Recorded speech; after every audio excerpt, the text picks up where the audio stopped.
Hi, I'm Fiona. 6 days ago, my husband Marcus died in a car accident. And today was supposed to be the day I laid him to rest with dignity. Instead, I'm standing in the funeral director's office, staring at a woman I've never seen before. And my entire world is crumbling faster than it did when I got the call about the accident.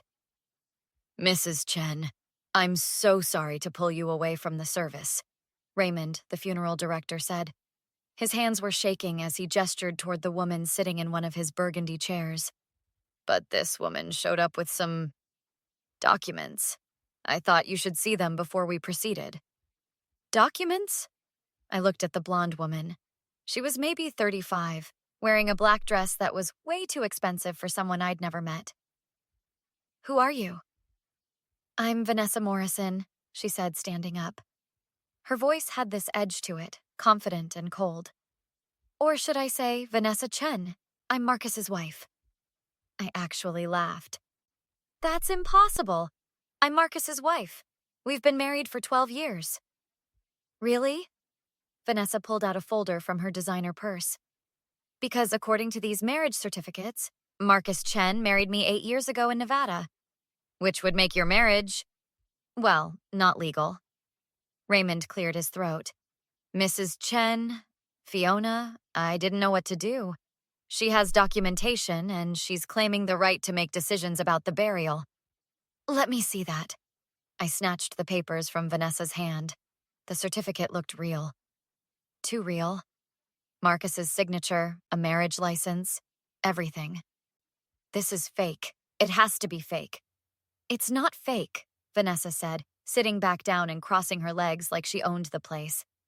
Marcus and I have been together for 8 years. He lived with me in Henderson, Nevada every other week. Told me he was traveling for business when he was with you. My best friend Linda burst through the door. Fiona, everyone's waiting. What's going on? This woman, I said, my voice shaking, is claiming she's married to Marcus. Linda's mouth fell open. What? That's insane. Is it? Vanessa pulled out her phone. Because I have 8 years of photos, text messages, and joint bank account statements. Marcus wasn't just my husband. He was my business partner. We ran Chen and Morrison Financial Consulting together. Chen and Morrison? I felt dizzy. Marcus worked at Delaney Investment Group. He was a senior analyst. Vanessa's laugh was sharp and bitter. Oh, honey, Marcus hasn't worked for Delaney in 6 years. He worked with me. We had 37 clients, managed over $15 million in assets. Raymond looked like he wanted to disappear. Ladies, perhaps we should postpone the service until this is sorted out legally. No! I slammed my hand on his desk. My husband, our friends, our family, they're all out there waiting. You can't just... Your husband? Vanessa stood up again, stepping closer. He was my husband, too. And unlike you, I actually knew what was going on in his life. Did you know he had a heart condition? That he'd been seeing a cardiologist for 3 years? I froze. What? Dr. Patterson at Henderson Medical Center, Vanessa continued. Marcus had an arrhythmia. He was on medication. But I guess he didn't tell you that either. Linda grabbed my arm. Fiona, don't listen to her. She's obviously lying. Am I? Vanessa turned to Linda. Check with the hospital. Check with Nevada State Records. I'm not going anywhere. And neither is that body until we figure out who has the legal right to bury it. It's not an it, I whispered. He's my husband. He was your husband, Vanessa corrected.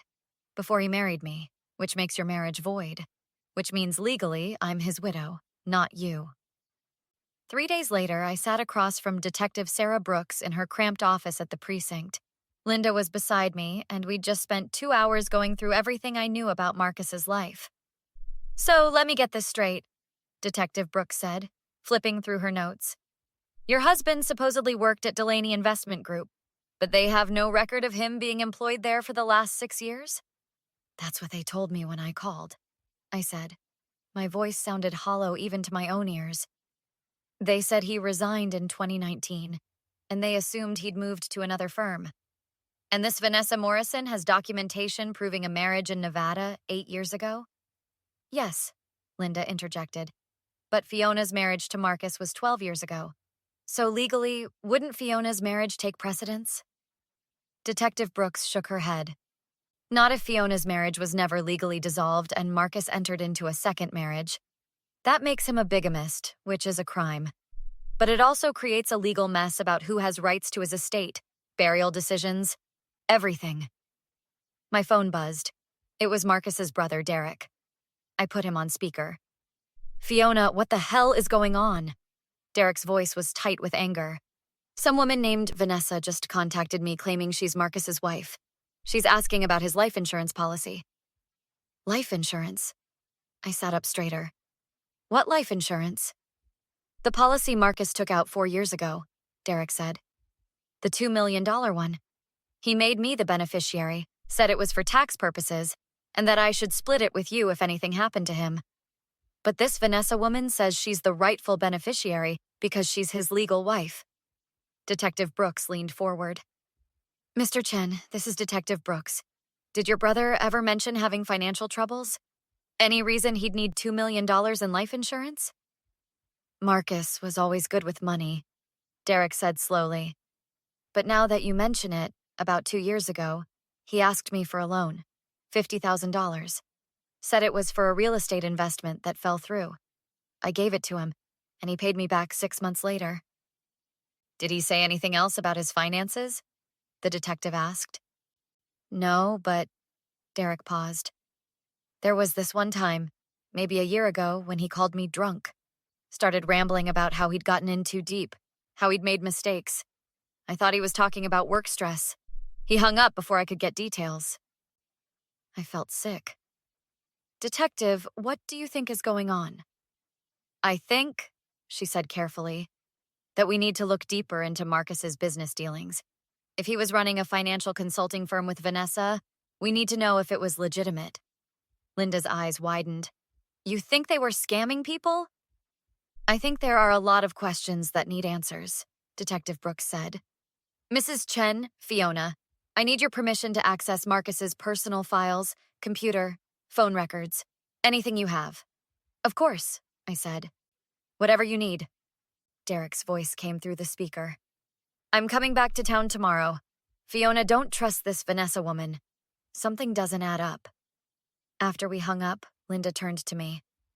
Are you okay? No, I said honestly. The man I thought I knew. I didn't know him at all. Detective Brooks's phone rang. She answered, listened, and her expression darkened. I see. Thank you. She hung up and looked at me. That was the Nevada State Board of Financial Examiners. Chen and Morrison Financial Consulting is under investigation for fraudulent investment schemes. They've had 12 complaints filed in the last 8 months. What does that mean? I asked. It means, the detective said, that Marcus and Vanessa were potentially running a scam. And if they were, and if those clients lost money, we're looking at serious fraud charges. If Marcus were alive, he'd be facing years in prison. 2 weeks later, I walked into Vanessa's office in Henderson. Detective Brooks had arranged the meeting, and she was there with another officer. Derek and Linda flanked me like bodyguards. The office was sleek and modern, with photos of Vanessa and Marcus on the walls. Each one felt like a knife in my heart. Vanessa sat behind a glass desk, her lawyer beside her. I don't know why we need this meeting, she said. The courts will decide who gets what. Actually, Detective Brooks said, pulling out a folder. We're here because Chen and Morrison Financial Consulting is under criminal investigation. 17 of your clients have now filed complaints alleging fraud. Vanessa's face went pale. Those clients lost money because of market conditions, not fraud. Really? I pulled out papers that Derek had helped me find in Marcus's home office. Because, according to these documents, you and Marcus were running a Ponzi scheme. You were using new investor money to pay returns to older investors, and you were skimming 30% off the top for yourselves. That's a lie, Vanessa snapped. But her voice wavered. Derek stepped forward. Is it? Because we traced the account where Marcus deposited that $50,000 he borrowed from me. It went straight to Chen and Morrison's operating account. You were using family money to keep your scam afloat. Marcus wouldn't do that, Vanessa said, but she sounded less certain. Marcus did a lot of things, I said, my anger finally breaking through. He lied to me for 8 years. He married you while still married to me. He stole from his own brother. And he stole from innocent people who trusted him with their retirement savings. Vanessa's lawyer whispered something to her, but she waved him off. You think you're so perfect? You have no idea what Marcus and I had together. He loved me. He chose me. He chose you? I laughed bitterly. He didn't choose anyone. He lied to both of us. But unlike you, I wasn't helping him commit fraud. I didn't know about the fraud, Vanessa insisted. Detective Brooks opened another folder. We have emails between you and Marcus discussing client money, how to keep people from withdrawing their investments, how to fabricate returns. You knew exactly what you were doing. Vanessa stood up abruptly. Fine. Yes, I knew. But it was Marcus's idea. He came to me with the whole plan 8 years ago. He said we could make millions that no one would ever know. But people did find out, Linda said quietly. And now they've lost everything. That's not my fault. Vanessa's voice rose. The market crashed. Clients panicked. If they'd just stayed invested, we could have made it all back. That's not how Ponzi schemes work, Derek said, his voice cold. You can't make back money that never existed. Vanessa turned to me, and suddenly her demeanor changed. Her voice got softer, almost pleading.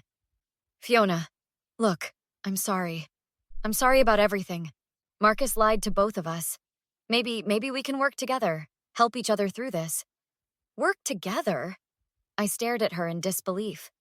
Yes, she continued. We're both victims here. Both of us were betrayed by Marcus. If we present a united front, maybe the prosecutors will go easier. No, I cut her off. We are not both victims. I didn't help Marcus steal from people. I didn't commit fraud. I was a teacher who thought her husband had a normal job. You actively participated in destroying people's lives. I said I'm sorry. Vanessa's mask slipped. What more do you want? Your apology means nothing, I said firmly. 17 families lost their savings because of what you and Marcus did. Some of them were elderly couples who lost their entire retirement. You don't get forgiveness. You get consequences. Vanessa's expression hardened. You sanctimonious. You have no idea what it's like. Marcus promised me we'd be rich, that we'd have everything. I gave him 8 years of my life. And I gave him 12, I shot back. But I didn't help him commit crimes. I'll tell them you knew, Vanessa said suddenly, her voice turning vicious. I'll testify that Marcus told me you were in on it, that you helped plan everything. Detective Brooks stepped between us. Miss Morrison, I'd advise against making threats, especially false ones. How do you know they're false? Vanessa snarled. Maybe Fiona did know. Maybe she's playing innocent to save herself. Because unlike you, the detective said calmly, Fiona has actual evidence proving she knew nothing. Employment records showing she worked as a teacher for the last 12 years. Tax returns with her income listed separately from Marcus's fraudulent business. Bank accounts that never touched Chen and Morrison funds. Vanessa grabbed a paperweight from her desk. Get out! All of you! Get out of my office! Miss Morrison, the other officer said, stepping forward. I'm going to need you to put that down. Or what? Vanessa's hand was shaking. You'll arrest me? You're going to arrest me anyway. Put the paperweight down, the officer repeated. Instead, Vanessa threw it. The heavy glass object flew past my head and shattered against the wall behind me. The assault charge was added to the fraud charges. I sat in the courtroom 3 months later, watching as Vanessa's lawyer made his closing arguments. Your Honor, he said, my client was manipulated by Marcus Chen, a master con artist who deceived everyone in his life, including Miss Morrison. The prosecutor stood. Your Honor, the evidence clearly shows Miss Morrison was a willing and active participant in the fraud scheme. She signed documents, met with clients, and received direct financial benefit from the scheme. The 17 victims in this case deserve justice. Judge Martinez looked at Vanessa. Miss Morrison, do you have anything to say before sentencing? Vanessa stood, her expensive clothes replaced with a plain suit. Your Honor, I'm deeply sorry for what happened. I was in love and I made terrible decisions. I hope someday the victims and Mrs. Chen can forgive me. I felt Linda squeeze my hand. Derek was on my other side, his jaw tight. Judge Martinez shook his head. Miss Morrison, you participated in a scheme that defrauded 17 families of over $3 million. You showed no remorse until you were caught. You attempted to obstruct justice by threatening Mrs. Chen, and you assaulted her in front of law enforcement officers. I'm sentencing you to 15 years in federal prison for fraud and an additional 2 years for assault. You'll also be required to pay full restitution to the victims. Vanessa's face crumpled. No, please, Your Honor. This court is adjourned, the judge said, and the gavel came down. Outside the courthouse, several of the fraud victims approached me. An elderly woman named Margaret held my hand. Thank you, she said, tears in her eyes. Thank you for helping Detective Brooks build the case. Because of you, we might actually get some of our money back. I'm so sorry for what Marcus and Vanessa did to you, I said. You didn't do anything wrong, dear, Margaret said gently. You were a victim too, but you turned your pain into justice for all of us. Derek put his arm around my shoulders as we walked to the car. How are you holding up? I don't know, I admitted. Part of me still can't believe any of this happened. 12 years of my life with someone I didn't really know. Linda walked with us. But you survived it, and you made sure Vanessa couldn't hurt anyone else. A week later, Vanessa sent a letter from prison. I opened it in my new apartment. I'd sold the house I'd shared with Marcus, unable to live with the memories. The letter was full of apologies, pleas for understanding, and requests for me to write a letter to the parole board when the time came. She wrote about how she'd changed, how prison had opened her eyes, how she hoped we could talk someday. I read it once, then tore it into pieces. Not going to respond? Linda asked. She'd brought coffee and was helping me unpack. There's nothing to say, I told her. She made her choices, she committed crimes, and now she's facing the consequences. That's not something I need to forgive or forget. Good, Linda said firmly. You deserve to move forward without carrying her guilt too. Derek called that evening. Hey, the life insurance finally came through? Since the Nevada marriage was invalid, you're legally Marcus's widow. The $2 million is being split, half to you, half to the fraud victims' restitution fund. I don't want the money, I said immediately. I know, Derek said, but you earned it. 12 years with Marcus and then everything you went through exposing the fraud. Use it to start over, build something new. And that's exactly what I did. 6 months after the trial, I used part of the insurance money to create a foundation helping fraud victims navigate the legal system and recover their losses. I named it the Marcus Chen Memorial Foundation for Fraud Victims, a permanent reminder that even people who lie and steal leave behind an opportunity for others to do better. I'll never forget what Marcus and Vanessa did, but I refused to let their betrayal define me. Instead, I let it transform me into someone stronger. What would you have done in my situation? Have you ever discovered someone you loved was living a double life? Drop your thoughts in the comments and don't forget to like and subscribe for more true revenge stories where justice prevails.